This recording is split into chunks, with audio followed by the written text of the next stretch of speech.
Glória ao Pai, ao Filho e ao Espírito Santo, agora e sempre pelos séculos dos séculos.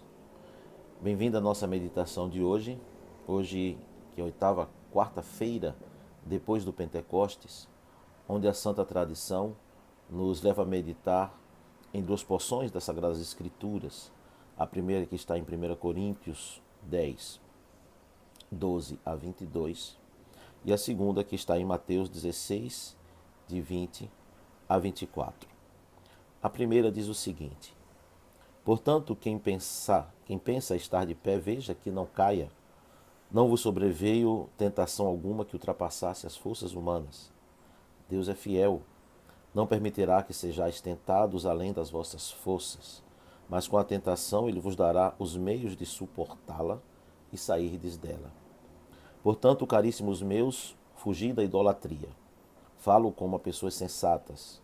Julgais vós mesmos o que digo. O cálice de bênção que benzemos não é a comunhão do sangue de Cristo? E o pão que partimos não é a comunhão do corpo de Cristo? Uma vez que há um único pão, nós, embora sendo muitos, formamos um só corpo, porque todos nós comungamos do mesmo pão. Considerai Israel segundo a carne. Não entra em comunhão com o altar os que comem as vítimas sacrificadas? O que quero afirmar com isto? Que a carne sacrificada aos ídolos ou o próprio ídolo são alguma coisa? Não. As coisas que os pagãos sacrificam, sacrificam-nas a demônios e não a Deus. E eu não quero que tenhais comunhão com os demônios. Não podeis beber ao mesmo tempo o cálice do Senhor e o cálice dos demônios. Não podeis participar ao mesmo tempo da mesa do Senhor e da mesa dos demônios. Ou queremos provocar a ira do Senhor? Acaso somos mais fortes do que Ele? Eis aqui está o texto, também do Evangelho. Depois ordenou aos seus discípulos que não dissessem a ninguém que ele era o Cristo. Desde então, Jesus começou a manifestar a seus discípulos que precisava ir a Jerusalém e sofrer muito da parte dos anciãos, dos príncipes dos sacerdotes e dos escribas. Seria morto e ressuscitaria ao terceiro dia. Pedro então começou a interpelá-lo e protestar nestes termos: que Deus não permita isto, Senhor. Isto não te acontecerá. Mas Jesus, voltando-se para ele, disse-lhe: afasta-te, Satanás. Tu és para mim um escândalo. Teus pensamentos não são de Deus, mas dos homens. Em seguida, Jesus disse a seus discípulos: se alguém quiser vir comigo, renuncie a si mesmo, tome a sua cruz e siga-me. O texto da Epístola Paulina começa hoje nos dizendo: quem está em pé, veja, cuidado que não caia. Nas quartas-feiras, nós, os cristãos ortodoxos, dedicamos um santo jejum a Deus como atitude de vigilância para que em nós não habite o espírito de Judas. Nós vamos falar um pouco sobre isso. O espírito de Judas e o de Pedro, que está aqui hoje no texto, são espíritos que vacilam. São espíritos que recebem todas as condições para ficar em pé e não permanecem em pé. Então, a diferença vai se estabelecer entre Pedro e Judas, porque um tinha verdadeira fé e o outro não tinha verdadeira fé. Quem está em pé, veja, cuidado para não cair. A vigilância é uma das virtudes ou de uma das qualidades mais necessárias à sanidade da vida cristã. O cristão que não vigia é um tolo. Aqui está São Pedro, que é o modelo de todos os que creem e modelo também da humanidade. Por que modelo da humanidade? Modelo da humanidade porque Pedro é aquele que experimenta luzes e sombras. Anteriormente, pouco antes, ele diz a Cristo: tu és o Cristo, o Filho do Deus vivo. E então Cristo diz para ele que bem-aventurado és, Simão, filho de Jonas, porque não foi carne e sangue quem te revelou estas coisas, mas o meu Pai que está nos céus. Então ele, Pedro, é o modelo do homem que se deixa tomar pela luz, mas também ele vai se tomar pelas sombras. porque diante de um desígnio estranho, de um desígnio esquisito, que é o de um homem ser trucidado numa cruz, Pedro vem com as racionalizações humanas e vai dizer: mestre, tira estas coisas da cabeça, isto não vai te acontecer de maneira nenhuma. Este é o modelo do cristianismo de muitos que pensam em Deus como provedor do bem-estar e do conforto e não compreendem as dimensões mais profundas das realidades em que vivemos, das lutas que travamos, dos confrontos que participamos, dos desafios que temos. Porque São Paulo diz que a nossa luta não é contra a carne nem contra o sangue, mas contra os seres perigosos, tenebrosos, que são invisíveis, habitam nos ares, contra os demônios, que influenciam e formatam e configuram as mentalidades dos filhos da desobediência e configuram naturalmente a nossa sociedade. Então, Jesus Cristo diz para Pedro: arreda-te, vai para trás, Satanás, porque tu não entendes as coisas de Deus, mas dos homens. Então, o Pedro, que estava cheio de luz poucos minutos antes, agora se deixa tomar pelas sombras. E esta é a realidade do ser humano.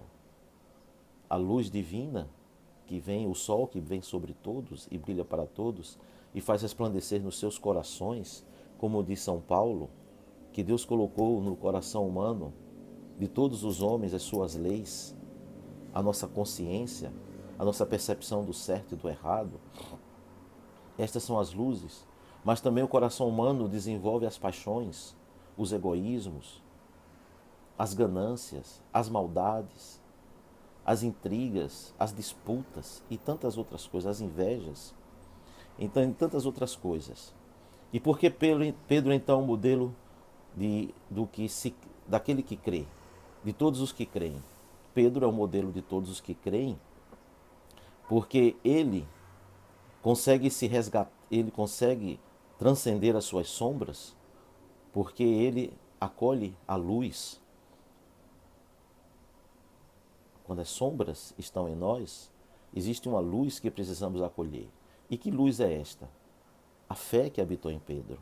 Ele disse: tu és o Cristo, o Filho do Deus vivo.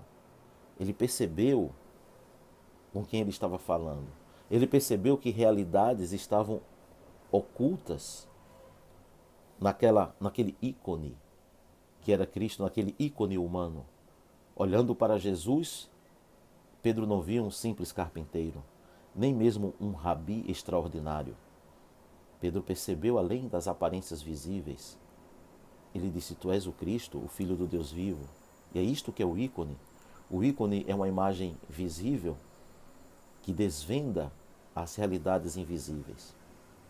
E ao dizer isto, a participar desta graça, é esta fé que Pedro tem que vai transformá-lo de Simão em pedra. Vai transformá-lo em Simão em Pedro, porque Pedro quer dizer pedra. E por isso Jesus faz o trocadilho dizendo: bem-aventurado és Simão, filho de Jonas, porque não foi a carne e o sangue quem te revelou estas coisas. Pedro participa da luz, e esta fé então é capaz de transformá-lo de um homem claudicante em um homem firme como a rocha. Ele diz: por isso digo, tu és Pedro, e sobre esta pedra edificarei a minha igreja. A fé que Pedro professou, a fé que foi capaz de fornecer amor de Pedro, de amor a Deus a Pedro. Então, Pedro é aquele que pode se erguer das suas sombras no momento que ele claudica, porque o Cristo, o Filho do Deus vivo, intercedeu por ele. Ele disse: Pedro, Satanás reivindicou a tua alma para te cirandar, mas eu roguei por ti para que a tua fé não desfaleça. Que coisa interessante esta. Quem participa desta graça tem o auxílio de Cristo. E aí que São Paulo diz que Deus é fiel e não permitirá que nós sejamos provados além das nossas forças. Porque juntamente com a aprovação Ele também dará o escape. E quem é este escape? É nosso Senhor, Deus e Salvador Jesus Cristo, que disse: Vinde a mim, todos que estáis cansados e sobrecarregados, e eu vos aliviarei. Tomai sobre vós o meu jugo, aprendei de mim, que sou manso e humilde de coração, e encontrareis descansos para as vossas almas. Ele é aquele que nos diz: Eu sou bom pastor, e o bom pastor dá a vida pelas suas ovelhas. Aquele que vem a mim, de maneira nenhuma eu o lançarei fora. Estou convosco todos os dias, até a consumação dos séculos. Tende bom ânimo, eu venci o mundo. Não temais, ó pequeninos rebanho, porque foi do agrado do Pai vos conceder o reino. Olha que tantas frases, que tantas palavras daquele que é fiel e que não pode mentir, daquele que não volta atrás, daquele que não há nem sequer sombra de variação, aquele que não muda, o imutável, o eterno. Tantas e tantas coisas para o nosso dia a dia.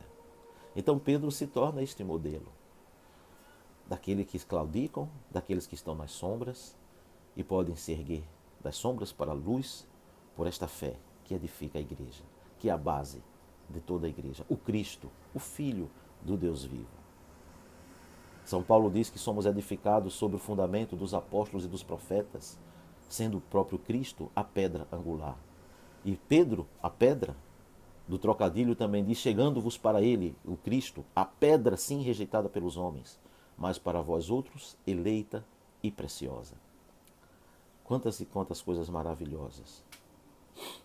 Mas o cristão, ele, na igreja ortodoxa, ainda desenvolvemos o pensamento para além do Pedro, para além da virgem, para além de Pedro, e chegando até aquela virgem de Nazaré, que nunca vacilou, como Pedro, diante do inexplicável, diante do incompreensível, diante do absurdo, ela não questiona, mas diz: eis aqui a escrava do Senhor, cumpra-se conforme a sua palavra.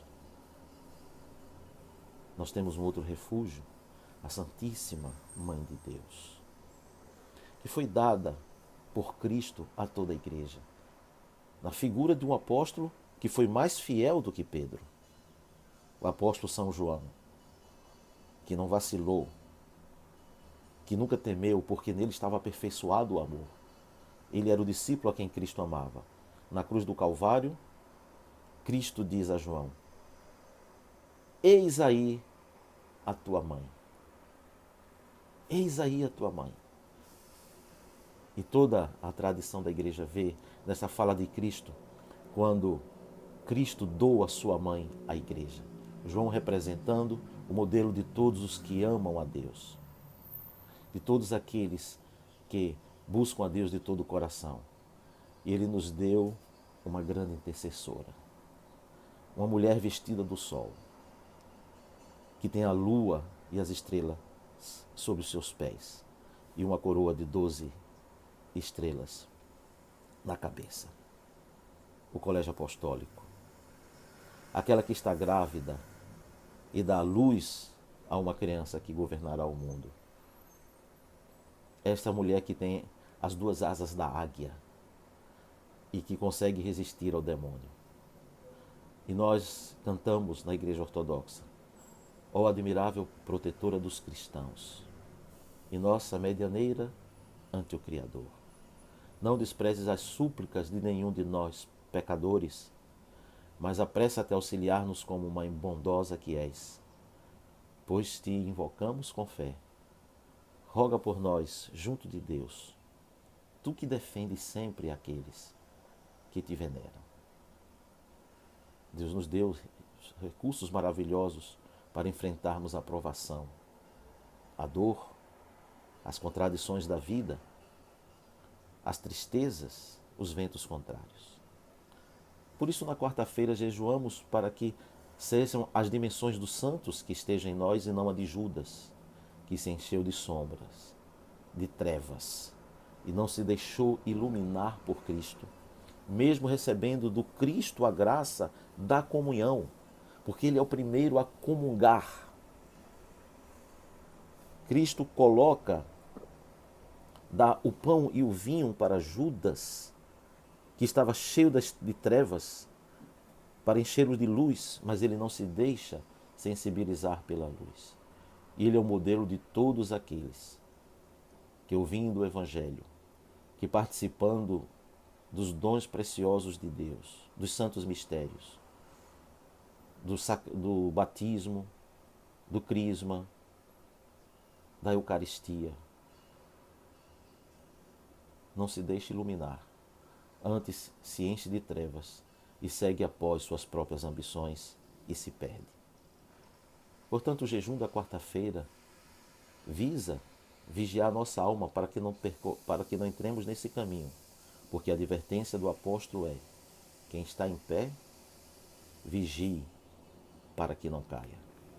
Glória ao Pai, ao Filho e ao Espírito Santo, agora e sempre pelos séculos dos séculos. Amém. Que Deus abençoe a todos e até a próxima.